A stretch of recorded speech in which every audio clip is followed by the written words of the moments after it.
Le président de la Guinée-Bissau, Umaro Sissoco Embalo, a mené une visite de travail de 48 heures à Kinshasa les 29 et 30 avril 2025, suite à un séjour de 3 jours à Kigali, Rwanda. Accueillis par le président Félix-Antoine Tshisekedi, les deux chefs d'État ont discuté des sujets cruciaux, notamment la sécurité régionale, les relations diplomatiques et la coopération économique.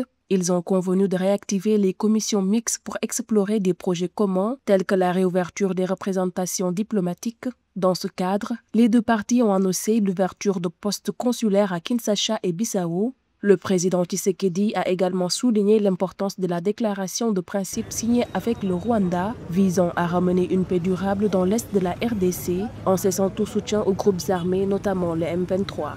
Alors à propos de cette déclaration de principe, vous le dites, c'est une déclaration de principe, c'est vrai, c'est un pas dans la bonne direction, la direction que j'ai toujours souhaité imprimer dans mon pays.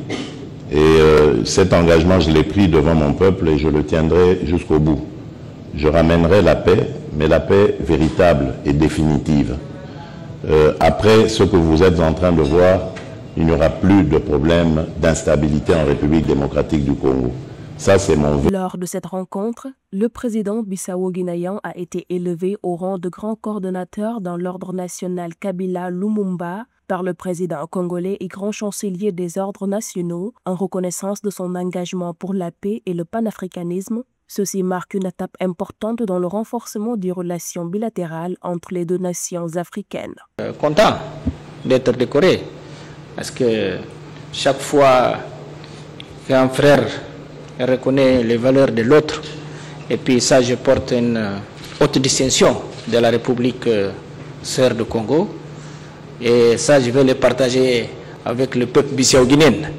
Une fois qu'un chef d'État est décoré, ce n'est pas lui en personne, lui il a décoré le président de la République de Guinée-Bissau. Donc c'est le peuple bissau-guinéen qui est content, et pour qu'il sache que la Guinée-Bissau sera reconnaissante envers cette décoration.